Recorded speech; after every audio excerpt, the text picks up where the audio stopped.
Hello and welcome to the Next 100 Days podcast. My name is Graham Arrowsmith. And my name's Kevin Appleby. So today, Graham, we've got a guest who I've certainly known for many, many years, but never until the moment of recording this podcast have I ever seen her face to face. Ah, well, you see, you've known this guest longer than you've known me. So, so very, very special welcome to Carole Asselin. Have I got that right, Carole? It's Asselin. It's in French, but that's Asselin. fine.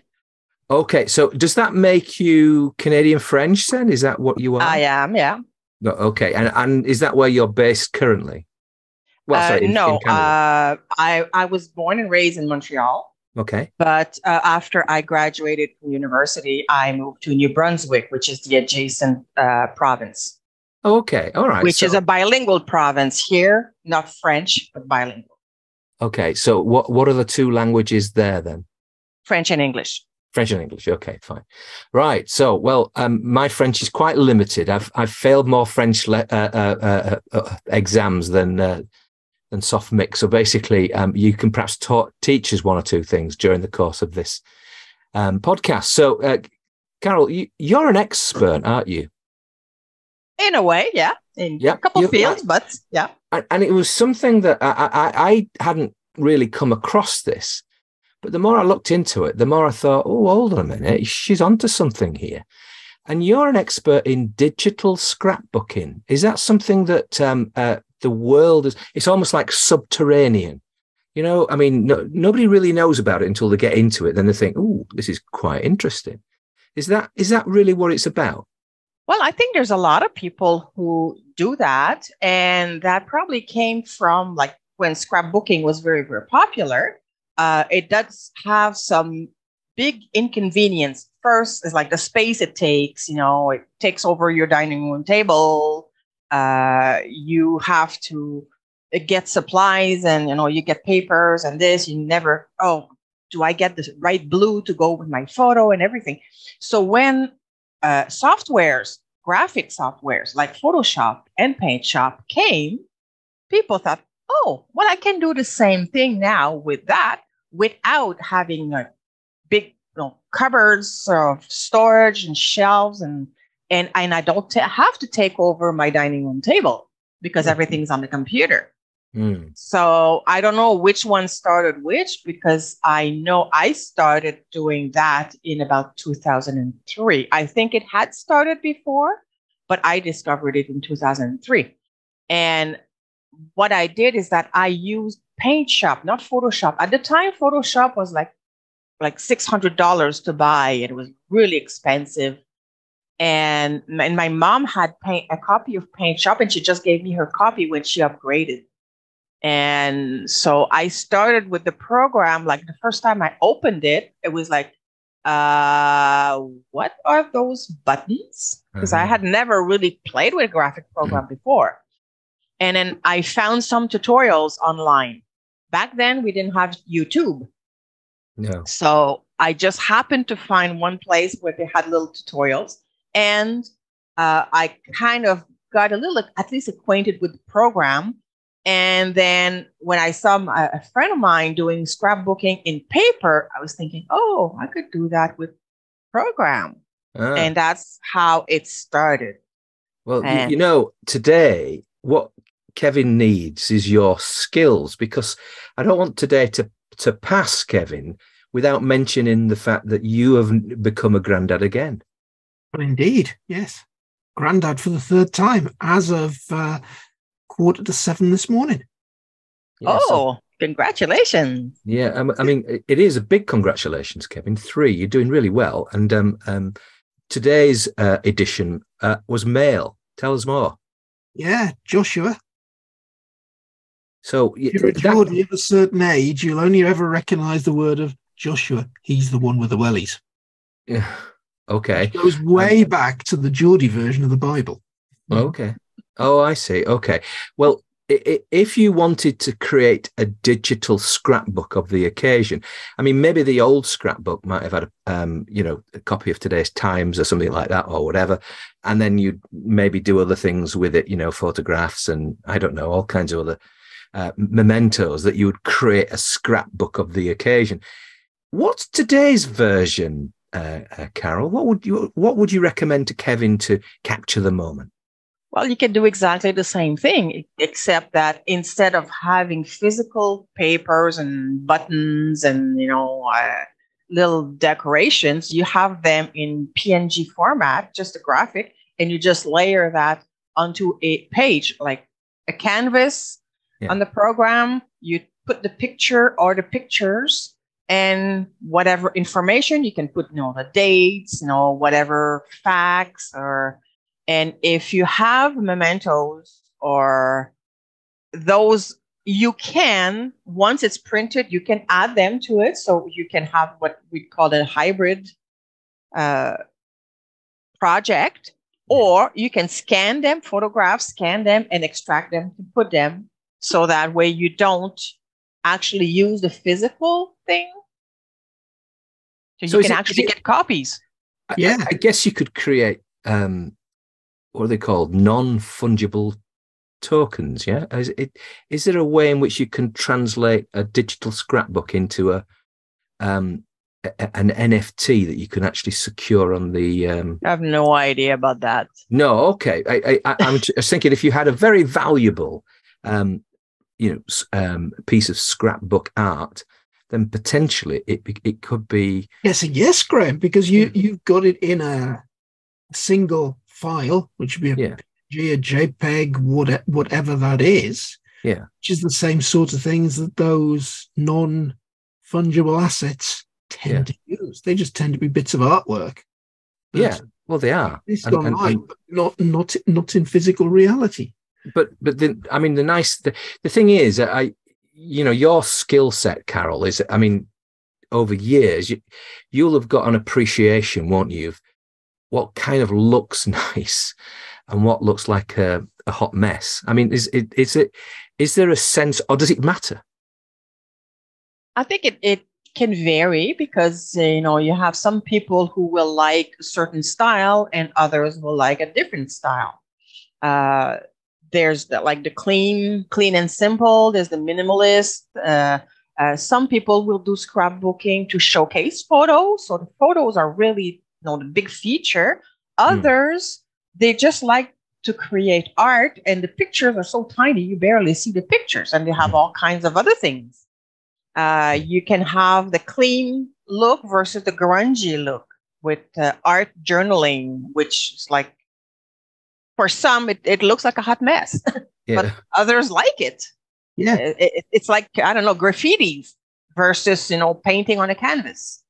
Different style. I don't really care for graffiti because, tends to end up on really beautiful buildings, and I just think it destroys that. But I suppose there is. And again, take graffiti to its extreme, it becomes a Banksy on the side of a building. Yeah, I guess so. I don't want to be a Luddite, but maybe there's a place for it. That is the point I'm making, but certainly not on. When you go through cities and you see some of these wonderful buildings, but it's been destroyed by somebody tagging it with some meaningless piece of what they would class as art, and all I see is vandalism. And but sometimes it's this. I'm talking about also the style of graffiti. You can have the style of graffiti done, for example, in a school because they want to make it a mural. Yeah. No, and I think that's fair, and that's right, and I would support that. But the difference, I think, is, shall we say, unintentional harm and intentional harm, shall we say. But going back to digital scrapbooking, the idea obviously occurred to you fairly quickly. You saw the potential of translating a scrapbook into a digital form. Well, it's mostly because I tend to be, I would call it maybe a hoarder in crafts, because I love crafts. And I was thinking, boy, if I ever start scrapbooking like my friend was, I would have to have a whole room for supplies. The tools, the inks, the glues, the glitters, the papers, the little ribbons, the buttons, everything. I would need too much room. Okay. But now with the computer, even if I have to have an additional external hard drive, it's still pretty small. I can go visit my daughter in a different town, bring my laptop, and still do scrapbooking if I want. Yeah. So, Carole, you do the scrapbooking, you do the assembly of the pages digitally. Generally, do those pages remain digital, or is the goal to print them out and still have a physical scrapbook the way you used to? It depends on your own preferences, because you can get them printed. There are some print shops that will do bound books from your digital, but you can also use that digital format in a gallery, for example. You can share it on Facebook. You can email it, which is a little easier than sending the whole book of 50 pages. But it will depend on what you want. So somebody might want to have their digital frames. You can put that. So you have the frame and it changes image regularly. You can make slideshows from that for an event. For example, a wedding, 50th anniversary. You can make scrapbook pages and put them on a PowerPoint. In fairness, if it's the 50th anniversary, they won't be able to see it, will they? I mean, they're like it. They'll be close to it. What on earth's going on there? You'll have to have a damn big screen for them to see it, won't you? If you want everybody to see it, you put it on the wall. That should be big enough. Yeah. So, Carole, great scrapbooking, digital scrapbooking, fantastic hobby, but you turned it into a side hustle. That's the interesting reason for doing this podcast. How did you turn this into a side hustle? Well, when I started, I was actually teaching others to what I was discovering, because I was really experimenting. There was no tutorials for doing scrapbooking with PaintShop Pro, which was the program. There was none. So I started experimenting, and a friend of mine online had a Yahoo group. So we decided to go that. I remember Yahoo groups. Yeah. Yeah. So, and I started getting people there, and I was teaching them. I would put little tutorials in writing and send them the lessons, because we didn't have videos back then. So it was everything in writing. And at one point I stumbled upon something that was, I can't really give all the explanations because it will go way over your head, but I found a tool that was doing something that I wanted to see. How can I do it manually so I can teach others? And it turned out it was a script. I don't know if you're familiar with what a script is, but in Photoshop, you'd have actions. So it's the kind of thing you click and it does something for you, to an image, to whatever. A guided route through the software. So it'll do something that you set it up to do, something like that. Right. But it's like you click once and it does the whole thing. Yeah, I see. So PaintShop has scripts. And so what I had found was a script. And I thought, well, maybe if I open the script, I'll see all the steps and I'll be able to replicate. But it was like way over my head. But then I found a course that was explaining how to do scripts, because that got me curious. So I took that course and then realized, oh, well, now instead of just telling people what to do, I can make a script that will make that a red button or a little bow or that kind of an effect. And so I started making that. And at that time, there were a lot of online stores for digital scrapbooking where people would sell their papers or their designs. So I started selling my scripts. And I remember the first paycheck I got was $1.50. I was like, wow. So I did that for a few years, just using consignment stores. So there were others stores, but of course they kept a commission. They had requirements and this and that. So I did that for a few years. Then I decided to open my own store. So that is like when I had my own thing. And then at the same time, I kept teaching and teaching, and I decided to make that part like give me a little bit of money, in exchange for my time, because it was taking me some time. So that is why in 2011, I opened the campus, which was the teaching part. So I have my e-commerce store that I had for about 3-4 years before. And then I started my teaching side, which is a membership, in 2011. And I kept doing that on weekends because I had a full-time job. Wow. So this idea of creating a side hustle, as Kevin would call it, and that idea, you've created this business. So there is a demand there. There are some real customers out there who are intrigued, interested, who want to learn more. Are they still, or are you still delivering your content on the basis of the softwares that you mentioned earlier, yes. in particular, PaintShop Pro, yes. So if that's the case, then obviously it's shall we say, it's limited to those people who either A, know it, or B, you attract them to it. So effectively, you almost have to say, well, look, this is the software to make this happen. Correct. There are other sites where they teach using Photoshop or Photoshop Element or other programs like GIMP or Procreate or others. But mostly it's going to be Photoshop because Photoshop is more known. Sure. And, you have the expression, oh, that was Photoshopped. Whenever somebody tells me that, I say, no, that's been paint-shopped. Yeah. I can do the same. Seen Photoshop on many occasions. I've looked at it. I've seen the ridiculous price they want for a subscription every month and used something else. I actually didn't realize that PaintShop still existed. I used it years ago. These days, yes. Both Graham and I use one of that. Well, it was always Corel and Corel Draw. It was Corel Draw, but Corel also did PaintShop Pro, didn't they? Yeah. Well, Corel did. Yeah. Yeah, but then there's Affinity. Yes.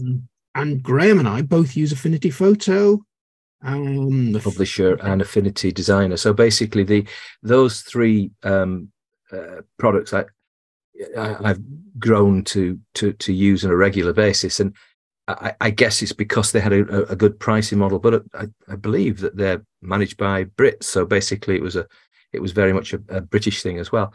But the thing about what you're doing, I think, is that you've got a very niche market.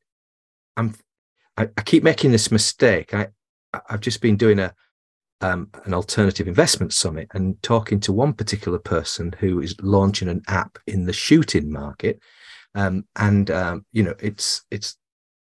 a massive market, particularly in America, but also over here as well.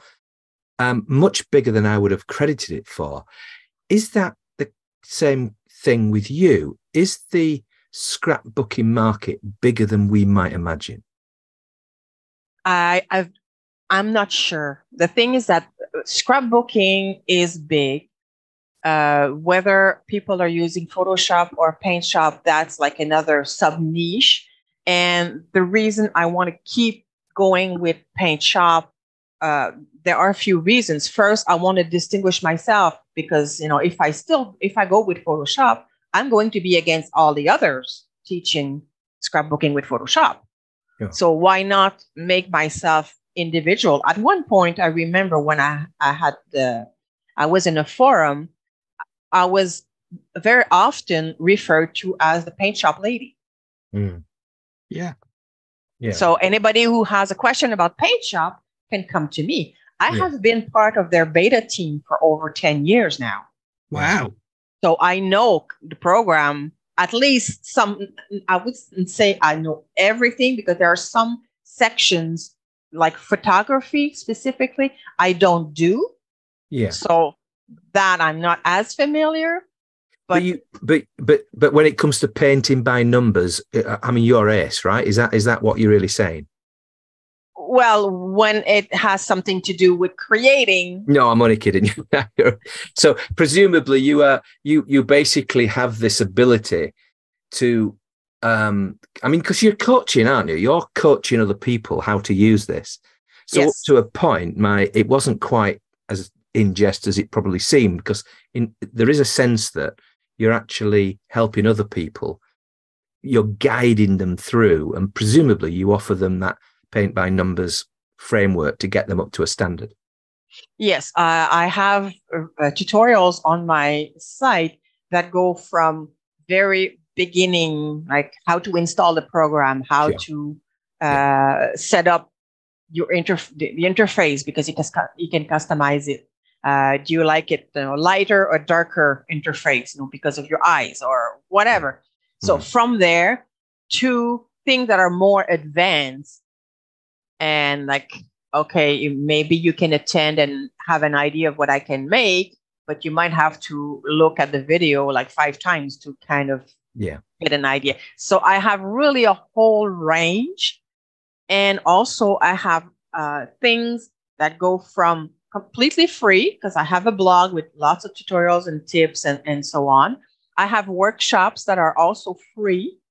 Like I just finished one workshop last week. I have a boot camp that lasts 14 days for beginners. Things like that throughout. And I have monthly classes that you can attend live for free. You can't download it or anything after, but that part is free. So I can get known to people who are finding me. And I'm intrigued. The people who turn up at the boot camp, the people who actually become your clients, am I guessing here, but are they probably 95% female? I would say maybe 80% female. Okay. All right. Okay. So, but I do have a few more. And also, even though my site is Scrapbook Campus, okay, so you might think it's only about scrapbooking. It is also a lot about PaintShop, because I do have some classes that are not specifically for scrapbooking. Oh, I see. Okay. So I do have a lot of members. I would say almost half of my members are actually not scrapbookers.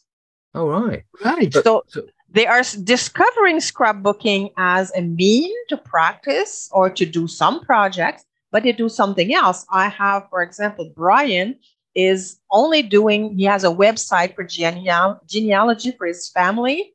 Sure. And everything he learns from me, he applies it to make graphics for his site. Somebody else is making poster for their business.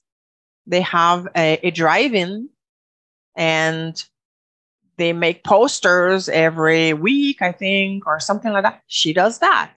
Another one is an avid wildlife photographer, but she learned how to display her pictures in a way that is more than just a picture and the watermark.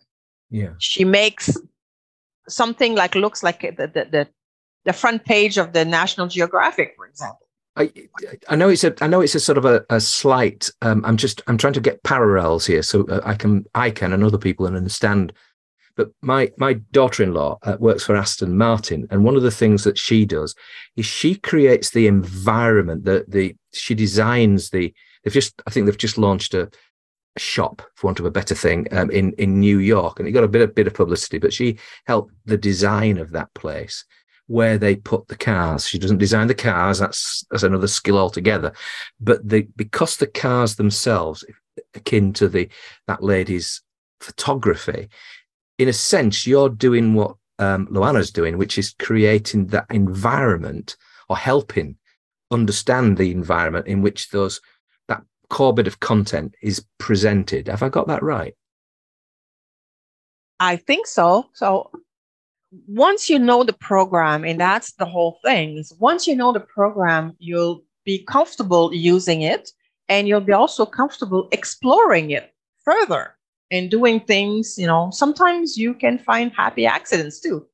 Yeah. So that's what I teach them. And because it's called Scrapbook, a lot of the projects are just based around that. So for example, if I do have a workshop that's going to start in July, it is all about vectors. Well, you might want to use that to make a scrapbook page, but you can use that to make, poster, or you might use that making a greeting card.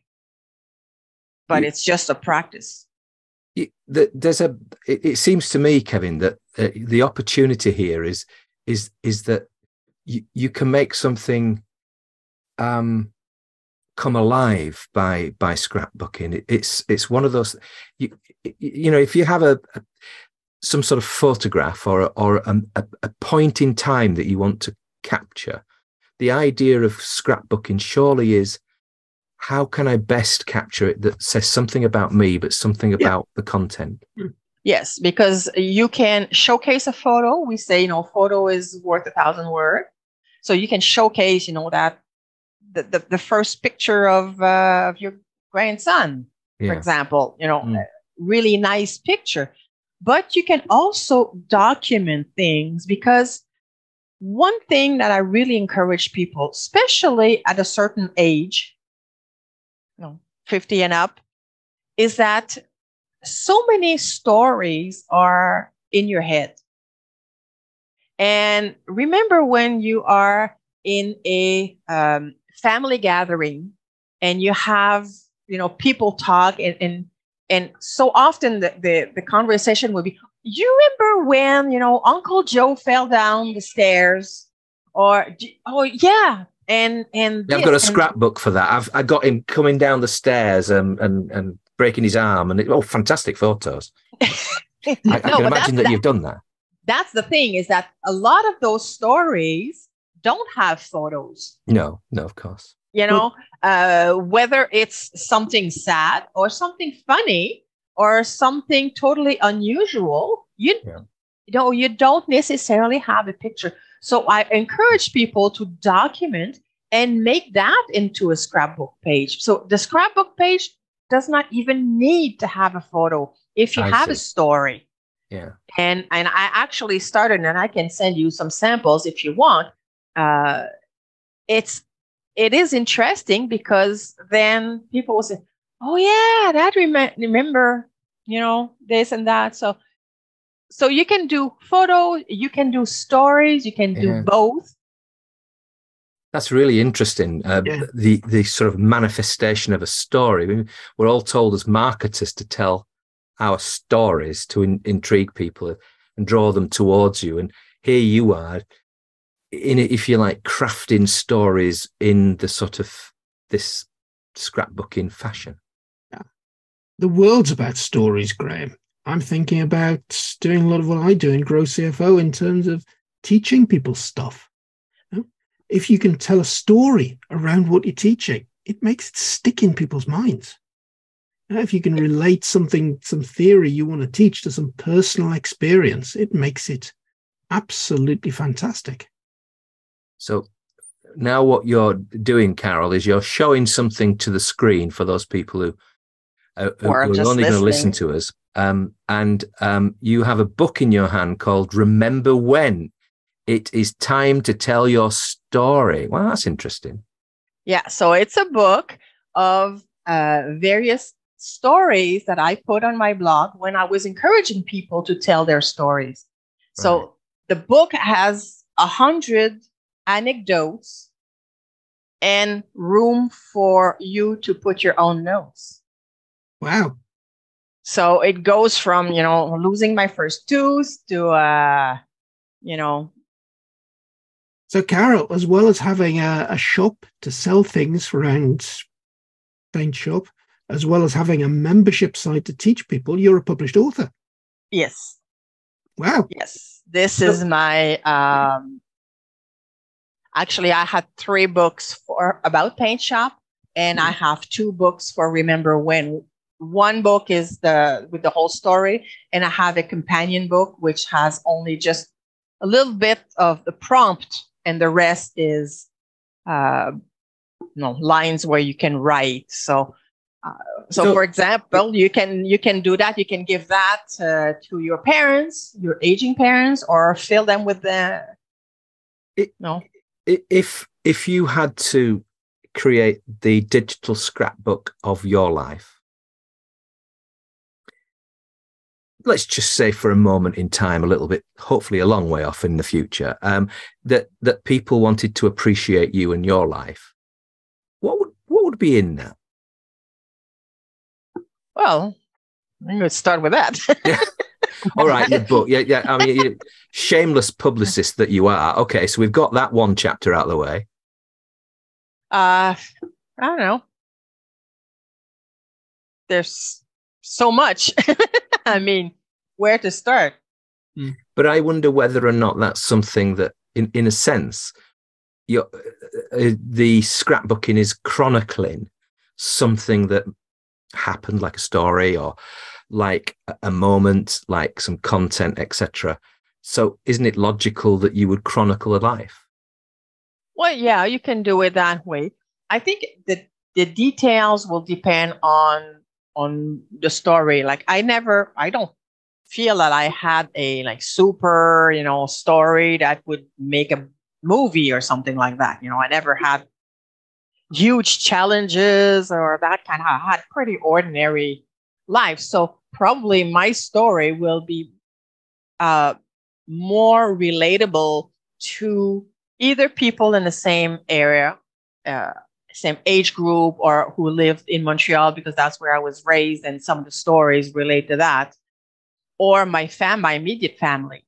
Yeah. I don't know how relatable it would be for you, for example, because you're in a completely different place, in the world, and some of the things you might read might wonder, like, oh, why is that? Or well, no, so, I do take that point, but I was thinking more about about the opportunity that everybody passes on.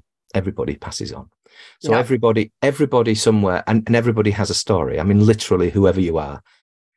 Sadly, some people don't get long in life, and so therefore their story is short. But the point is that everybody will have some form of story. Yours is quite extraordinary because you've become dominant in a particular field. So you do have a strong story, and well, let's face it, you're on one of the world's leading podcasts right now. I mean, telling that story. So we have to be certainly interested up to a point, but.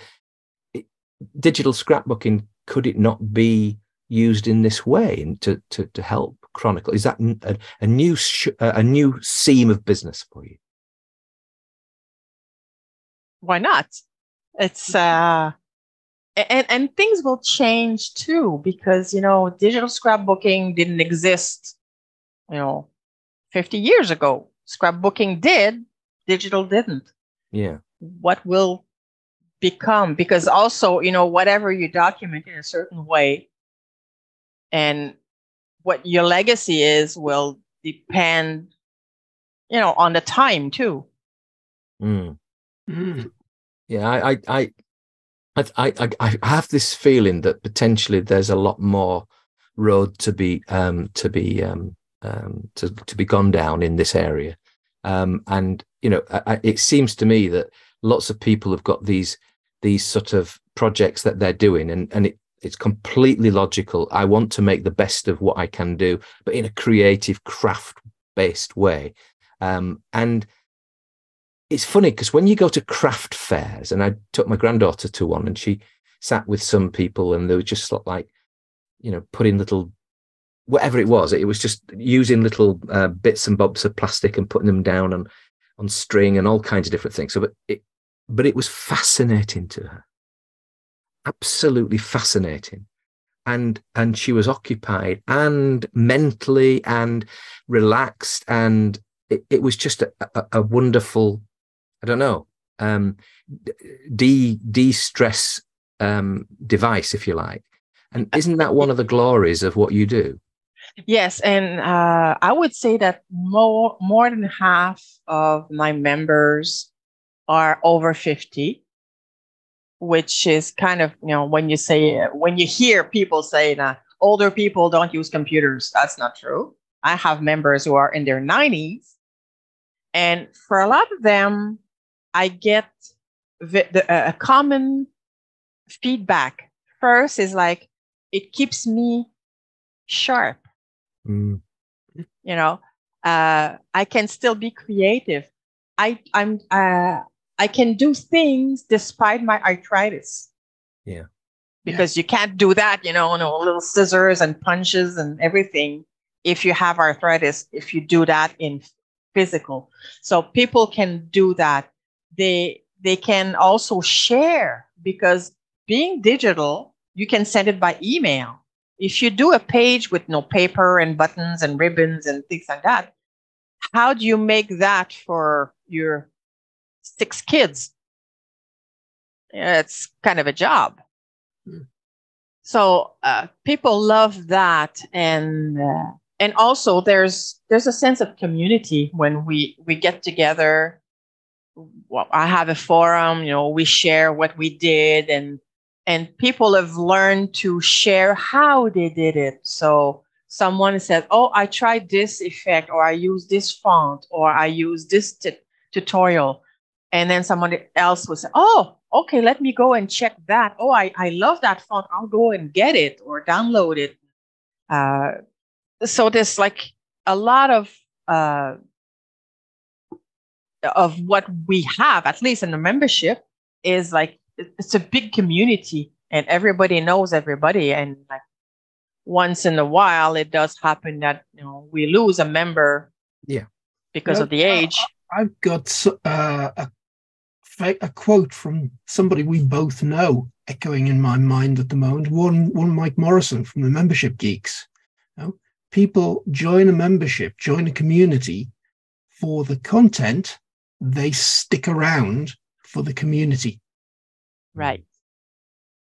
And in my case, what I did also, because the membership is not very big, in order to get some action in the community, my community is open. Yeah. So I have non-members in my community, which makes a larger community. But also, there's a strategy behind that. It's not just for the fun of it, is that my members are actually promoting the membership by saying, "Oh, I used this tutorial, or I followed this class, or I did that."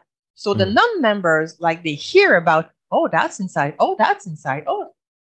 Yeah. So I get free publicity. Doing things, absolutely. I mean, we take a similar thing in the membership I'm involved in, Grow CFO, that you can become a free member, which gets you into the community and gets you into some of the live workshops we do. But if you want to get a hold of recordings of all the previous workshops, you want to get into all of the learning content, well, you've got to join up as a member. So, yeah. And it's a way of getting more people in the community as well, to make the community more vibrant, have more discussion going on. Right. And pull people towards you. So, yeah, don't necessarily, if you're running a membership, have the community just for your paid members. Which is a very often what we hear about, the community is for the members.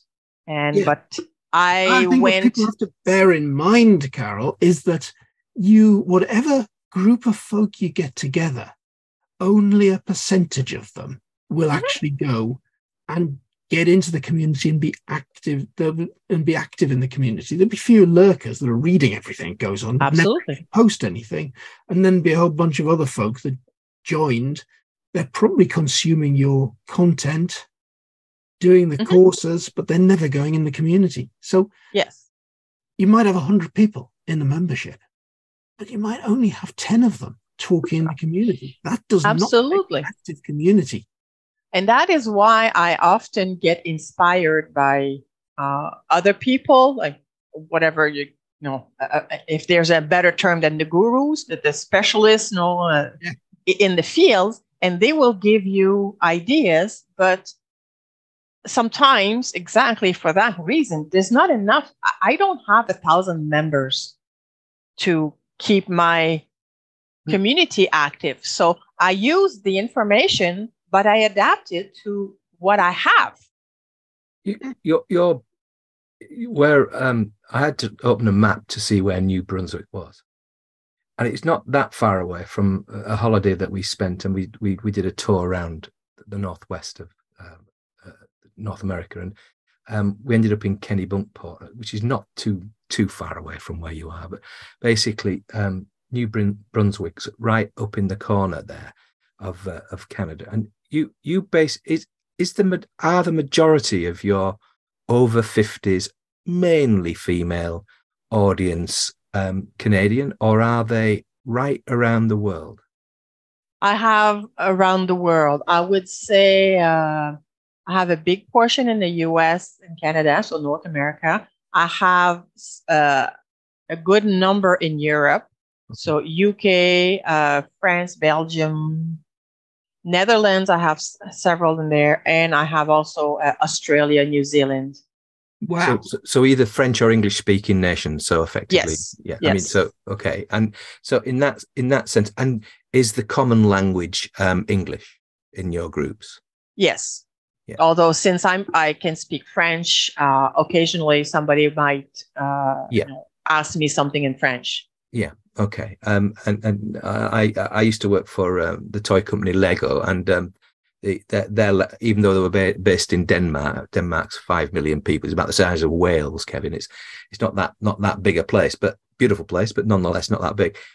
Their company language is English, so basically made it much easier for people like me to communicate with people in Denmark. So basically, what you're about though in this endeavor, given that you are, you've been doing this for some time, what would you say if you cast your eye out another 10 years? What would you say digital scrapbooking might evolve into? I'm not sure, because with now all the AI, I'm kind of wondering if at one point, there's going to be a way to take a picture and ask AI to make something out of it. I don't know, but I think it will all depend on why people do scrapbooking. Is it just for relaxing? Is it for actually documenting? Is it for project based, like because of grandma's 50th wedding anniversary, and we're making a book of stories, photos, and everything for all the kids, or why? So I guess it could. It's like that when you go to a party and you've cooked some cakes, etc., or cookies or whatever, and you're going along and you've done the work. It's that versus Kevin nipping down to Marks and Spencer's and getting a shop bought set of cookies. So he wanders along. You're both going to the same party, but he's taken them out of the and he's put them into a plastic bag, but it's obvious they're from Marks and Spencer. Whereas you've actually made something yourself. Isn't there something in that? Isn't there something in digital scrapbooking that is all about you, the person, putting your footprint or stamp on a situation? Yes, and it's the journey, not the end result. Yes, but depending, because some people want the end result quickly because they have deadline or whatever. Sure. There are other things that can be done, and what we call them quick pages. Guess why? Because they're quick. So right. The page is all made. There's a little hole, and you plop your photo there. Right. And put the date and the title or whatever. Yeah. So there are ways. So depending, if you are in a hurry, you have to get, let's say that Kevin has some photos of his grandson, and he wants to get something by 5:00 this afternoon. He might not be able to start from scratch. No. But you might find a nice quick page. Oh, that's perfect. And you can put that. And I think in the traditional paper scrapbooking, that also existed. If you look at, albums, photo albums, you that's could buy, or frames. You can have a frame with nice picture, or you just put the pictures in the hole. Mm-hmm. Very, very true. And I suspect, you'd be somewhere in the middle of that, Kevin. I think you'd like the journey. You'd like the experience of creating something, You're quite a creative chap. But I also think you wouldn't have the time or patience. Well, that's it. I'd be stuck somewhere, as you say, right in the middle. I'd love fiddling around and discovering how to do it. But then I kind of, do things in that sophisticated longhand way the first couple of times. I've got a boredom threshold that would just make me want to get the result the third time. So, yeah. But you're saying AI, Graham, and talking about how that's going to affect all of this kind of stuff. Yeah, it's difficult to see where we might be in 10 years' time, because I think even 2 years ago, if you looked at where we are now with AI tools, you probably would never have imagined it. But I see AI not as a substitute, but more as just an assistant sitting there. So you've got your scrapbook page, you want to put some text there. But the same as you're writing a book. It's now with a blank piece of paper. I need to put something on here. And AI can help you immensely by doing a bit of research. It can throw you a bit of content that you can then work with. Get started. Isn't it one of the concerns, though? I'm be corrected by anybody, but one of the concerns is that it's grabbing content that's not necessarily their copyright to grab. Yeah, that's what I've heard, especially for graphics. They seem to have pulled images from wherever, and whether those sources are royalty free or with copyright or not, who knows? You just wouldn't know. And Kevin and I have lived that particular nightmare a few years ago, and just a school girl in this case error, but basically it's painful if you get it wrong, but it seems to me that it's one of those things that's bound to be corrected at some stage, that AI will have to fix itself, because otherwise it's going to be wiping away people's copyright, and that will be a very unfriendly place to be. Yeah. So Carole, don't we talk about this starting for you as a side hustle? Sounds as though it's got very much bigger than a side hustle. If you're running regular workshops, you're in and out of forums, you're doing a lot of live stuff, as well as having the shop there, having the membership there where people are passively consuming content. Sounds as though this potentially takes a lot more time than a side hustle could allow. Well, it depends how many hours you consider a side hustle, I guess. Yeah. Because, at my age, I don't have kids at home. Yeah. So that's like, it saves me some time. A few years ago, I changed location for my job, so I saved me 2 hours in commute per day. So I had more time, and let's say that all my evenings and weekends were on my businesses, because I do have the two, right? I have the e-commerce, and I create a new product every week. Right. So I have to do the coding and programming for that every week to release on Friday. And then on the weekend, I do work on the campus, and I have one live class once a month. The workshops, it's kind of easy. Once the workshop is done, it's just rinse and repeat. Next year, when I do it, I just change the dates on the emails, and it goes. In the forum, I learned that unless they are asking for help, something specific about the program, I don't go in and answer everything, because I have the community that answers. Yeah. In fact, we do that in our forum as well. That was something I picked up from the membership geeks as well. Don't rush in and answer every question, because then folk will expect you to do all the communicating. If you really that's what I did. And I found out that if I was to wait 24 hours, somebody else would answer. Yeah. And that creates community around you as well. Yeah. Yeah. It's funny, isn't it, you two? You're just like leeching off other people's backs. If I get asked a question, I have to damn well answer it. It's just not fair, it seems. Yes. But that must mean that you're a lot smarter in a sense, because you get other people to do your work. something in that. So basically, Carole, then you don't quite know where it's going to go. AI is probably going to mess it up a little bit, or maybe enhance it. Who knows?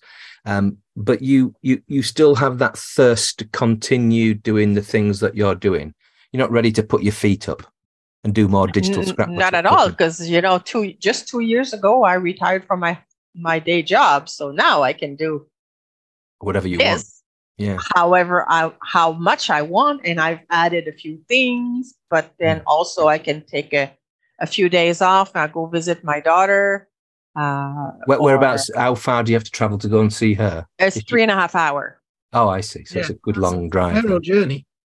So you don't go in the morning, come back at night. No. So it gives me a chance to see my grandson.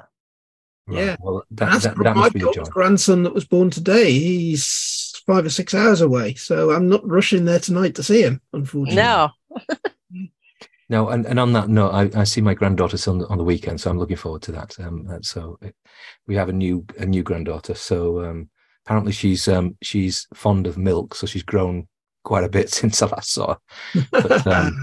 But that's how it works until they start walking, then they thin out a bit again. So you'll have to make scrapbook pages too.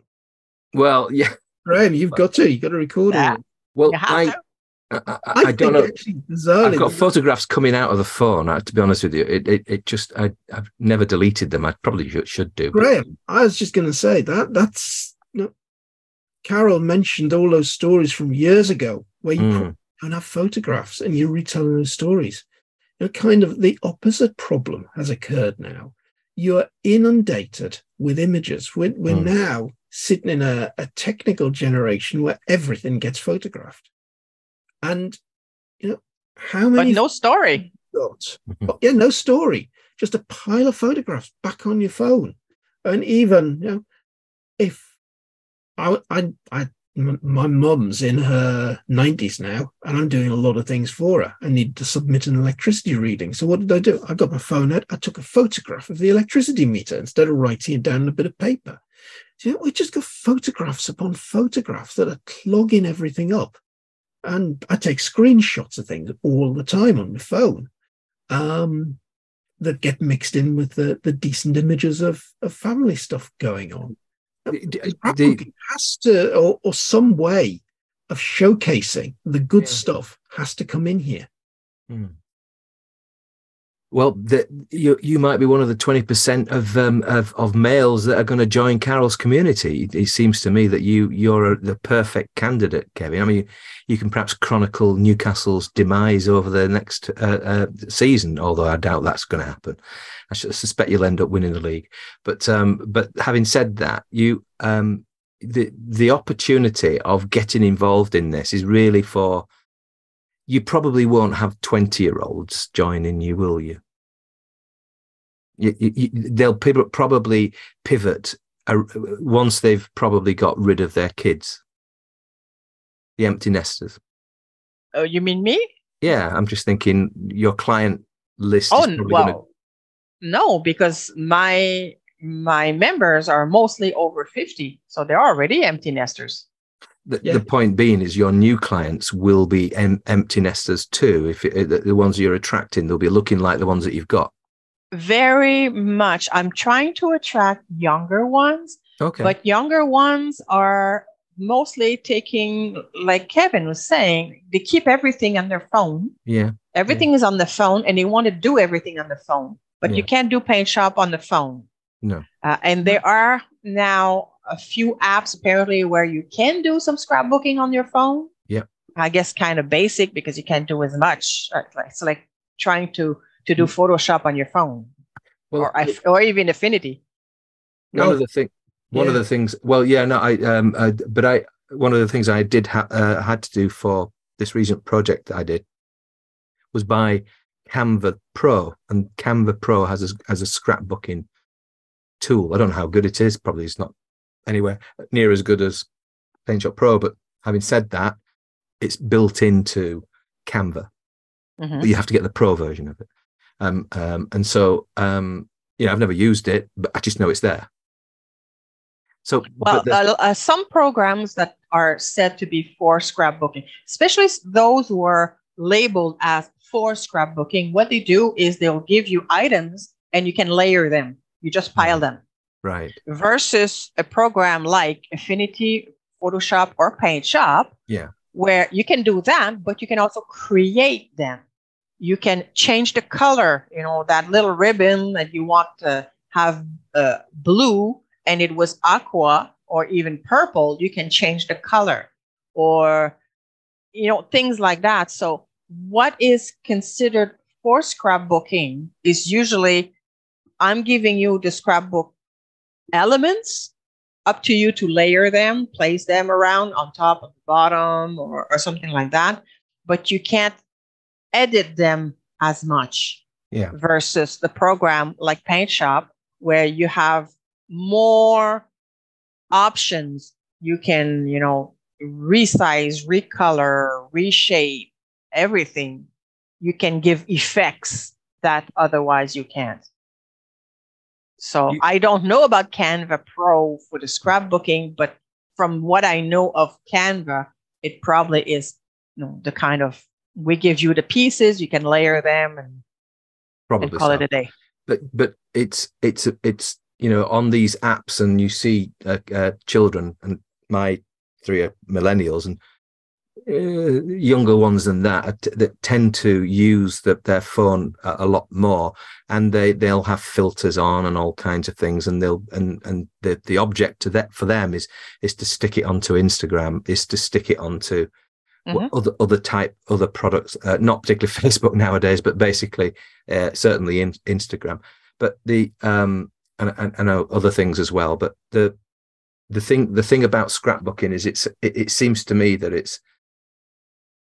it's akin to the library. The library is something that we all grew up with, going there and experiencing it, and taking the books and taking them back, and oh goodness, they've got a new book in there or whatever. So there's a sense of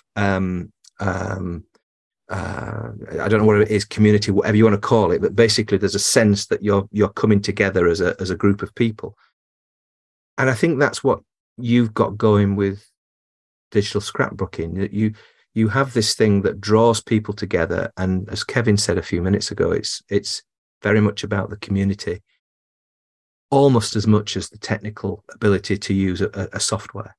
But the software is so important because actually that's what delivers the community. One begets the other. Right. So you're going to be down when people do write that scrapbook about Carole, then basically it's going to be full of vibrant colours. What colour should it be then, Carole? What's your favourite colour? Blue. Blue. Ah, yeah. And then if you had to have a secondary favourite colour, you're going to say red, aren't you? I can see this coming. No, that's not, between pink and purple. Okay, all right. Well, we could maybe go lilac. on in this vein. We could go on in this vein, but we better not. So basically, it really is quite interesting. But all the way from New Brunswick, Canada, Carole, and just say your surname again. Asselin. Asselin. Asselin. You don't say the N at the end. No.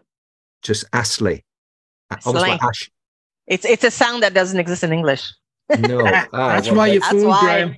Yeah, I've been foxed again by the name. But Graham, Carole, you've got a long history of getting the guest's name wrong. Yeah, but she's even pronouncing it here. I still can't get it. But don't you find that sometimes when people tell you their name and it's about 3 seconds later, you're like a fish. You've forgotten. I don't know what's wrong. And why don't we get that? And you say Astley. It's like Rick Astley. If I said Rick Astley, then you'd probably think, oh yeah, that's my name.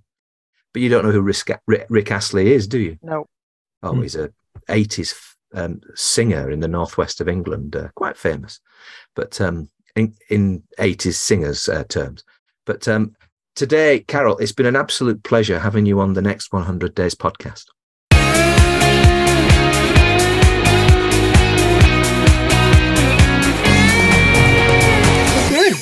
We have many a corporate escape story on the podcast, but it's not necessarily corporate escape to have that business that gives you that light, that gives you that something you really want to do. There's Carole, done the scrapbooking business as a side hustle for, 20 years. Mm-hmm.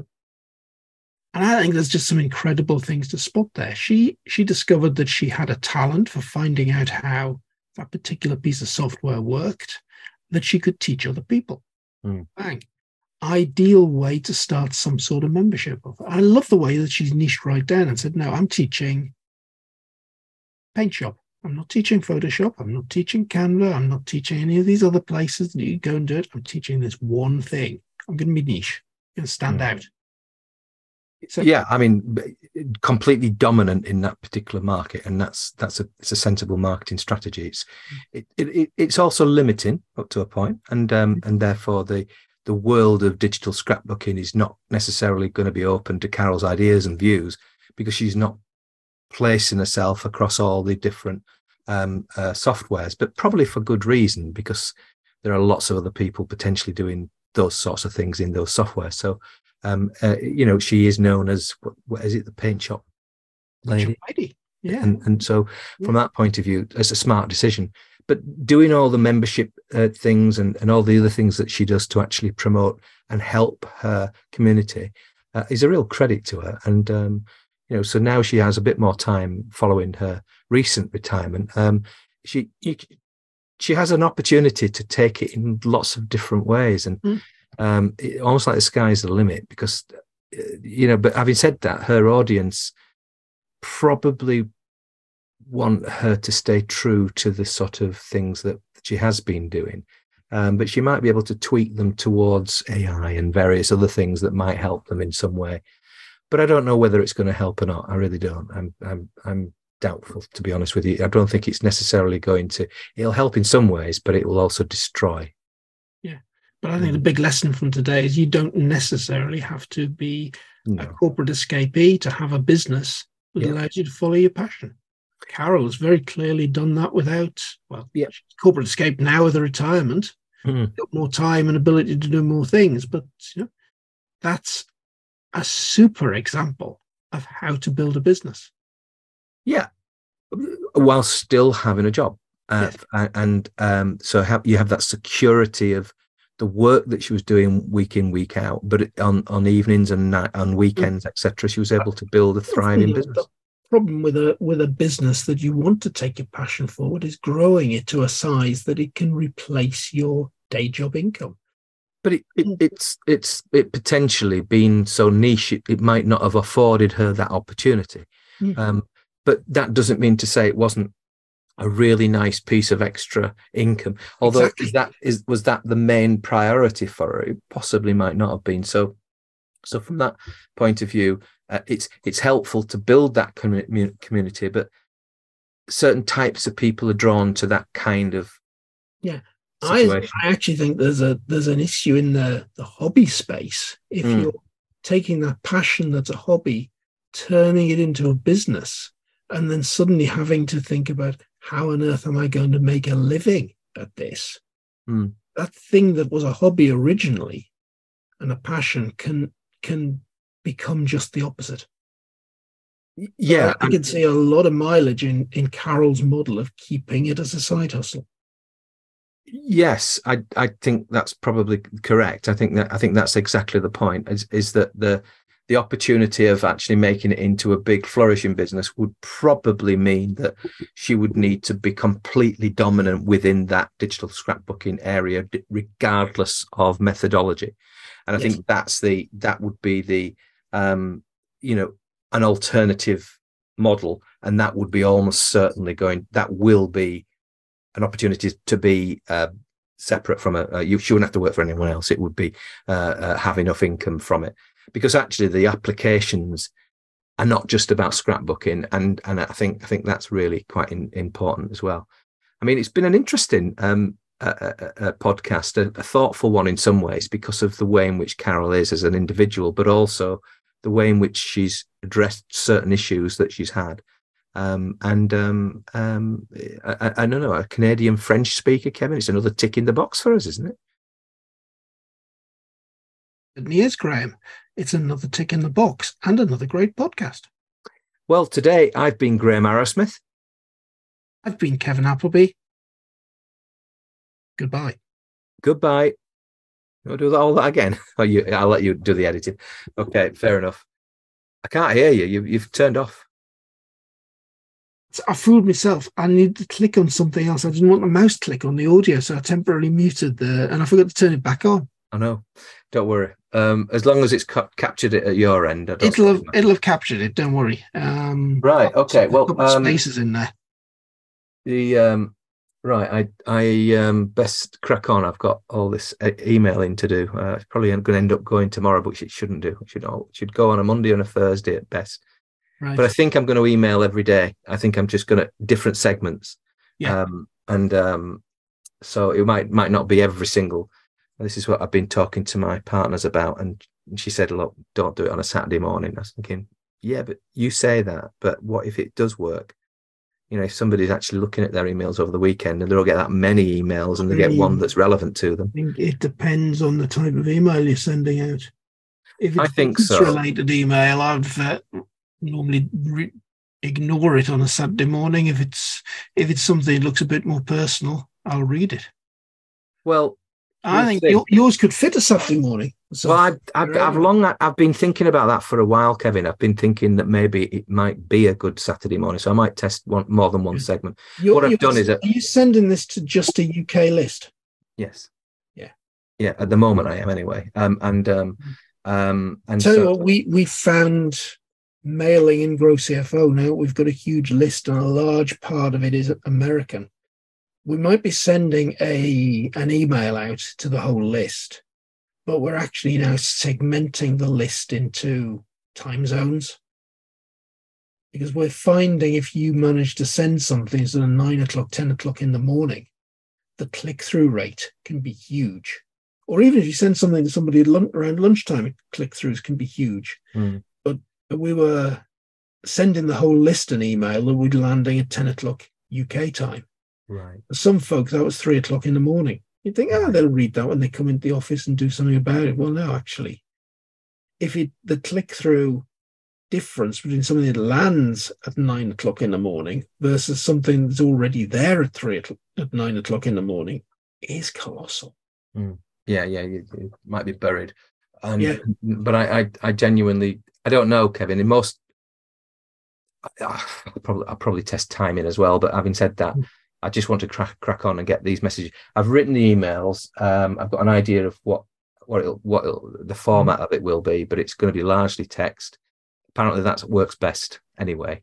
I might have one image, and that's it. So, we'll see how it works, and then we'll go in there. Text looks better in emails.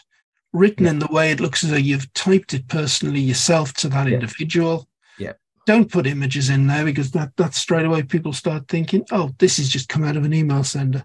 Yeah, and versus an email that could look very much as though it might actually have come from Graham. Well, that's why I don't know.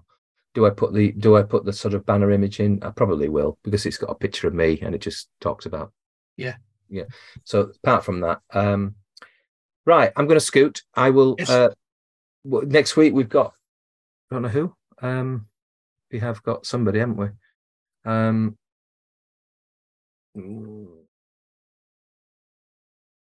We got next week Amanda and Angel Jones. Yeah. 9 o'clock. I'm going to double check that timing, because that looks odd for their part of the world. Yeah. Well, having said that, I was having a conversation with somebody who's based in Chile at 10 o'clock when I finished with you this morning. But he's Italian. He was back home for his holidays. So, well, unless they're traveling and they've figured it all out, but I don't think that's right. But obviously, we've got Gio at 5 o'clock that day. Yeah. And then Poppy's staying that week, so possibly Dawn might be on by then. So we've got Angie as well at 3 o'clock. Who? Is that a new one? Have you sent it? I've sent it through to you. You haven't accepted it. All right. Okay. When we were talking to Gio about the 3 o'clock slot, all right, do 5. Okay. Literally, as we were having that conversation going back and through, Angie booked the 3 o'clock slot. Okay. She's the person that Gio recommended. No, I remember. So we've actually got 3 recordings next Thursday, which is going to put us way ahead. Yeah, and then there's the Carols and Carolyn the following Thursday. Both and Team 17. Nothing the Thursday after because I'm in Derbyshire. That's fine. And then Agam and Austin the following week. 27th. 3rd of August, blank. We got Erin Martin on the 10th of August. Yeah, I think we'll have enough. I mean, if you put in 17th of August, blank. Then John Lamerton on the 24th. And Donald. Now I'm going 31st. I'm going on holiday to Scotland, and I mentioned the fact that we're up there. Yeah. I think Dawn pointed out to me that it's probably going to be difficult. Either we go to Lindisfarne, and she said, well, it could take 4 hours. I said, well, Graham, that's the first thing that occurred to me. Hang on a minute. You're going to Lindisfarne at 11 o'clock, yet you're going to do lunch in Alnwick. That doesn't work for me. Well, no, it would be a day trip. Well, you say that, but I mean, for me, it's a small bloody island. I mean, surely you get on, have a look round, bugger off again, isn't that? And that would be my perfect. Yeah, we check the times of the tides. And that's what she's saying. So basically, that we might get jiggered up by that, and therefore lunch might be a bit difficult. So basically, I would have preferred that to have happened because it's not that far from you, is it? At the end of the day. But yeah, I think it's fair.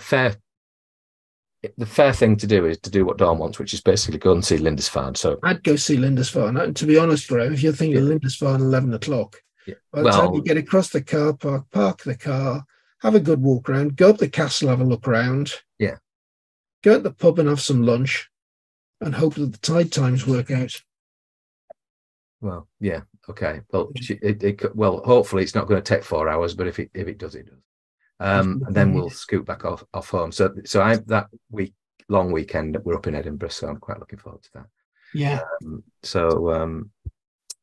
And then apart from that, I've just got to put my football stuff in there. I know that our fixtures are starting to get buggered about by the EFL. Oh, they will do, yes.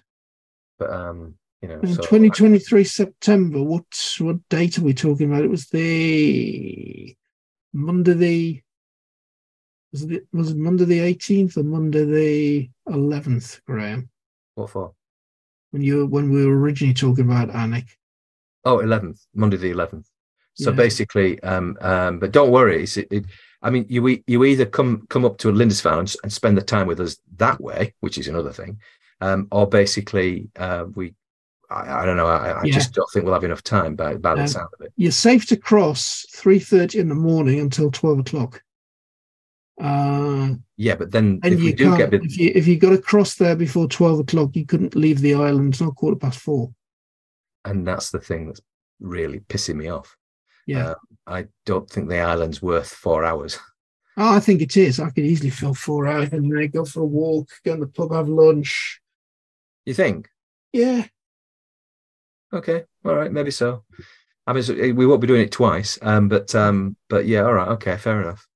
I got the impression it's a bit like St. Michael's Mount down in. Is it big enough? Is it? I didn't know if it was. Anyway. All right. Okay. Well, you can probably have a good one. I suppose I'd be thinking about, for us, by the time we drove there, went across, went around the island, drove back again, we'd return a day into it, certainly. The alternative is to kick off in Edinburgh dead early and get there at 9 o'clock or something, and then be out before 12. Out before 12, yeah. And then that's an alternative. But I'd rather not do that. So basically, we're in for. It looks like we're in until. I think you're on the island until the 4:15 tide. Yeah. How long? Don't be fooled by looking across the causeway and think, oh, that tide doesn't look like a problem. It has a habit of coming in real quick, and lots of people that have done that and gone across have got stuck. All right. Okay. Well, fair enough. Well, it sounds like we're in for a penny and in for a pound there. So by the time we get home, it's going to be, God knows, 8 o'clock. And the water on the causeway will go across the top of the roof of your Lexus. Oh, the Tesla. I was planning actually today because I didn't know whether or not the he came back pretty much after we'd spoken, and basically, and so we were back in the office again. So basically, but I tested the car. Mm-hmm. And have zoom in the car, but it's kind of weird because I'd be like over here, and the things up there, and so if I move this way, it's going the wrong way.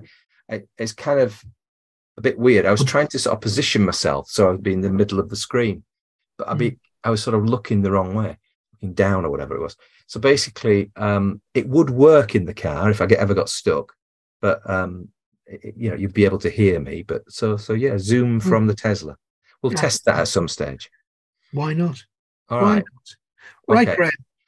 Lift them both into Dropbox as soon as you can. I have downloaded the first one, but I came back to the machine and thought, nah, I'm not going to upload it now because we'll be trying to upload it while we're recording this, and there's too much bandwidth. Okay. Don't worry, it's all right. I won't do it.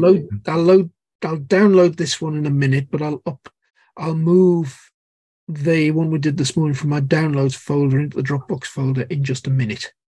Fine, grand. Okay, well, I will catch up with you next week. Yeah, indeed. Okay. Have a good one. Enjoy your emailing. Cheers. Bye. Bye.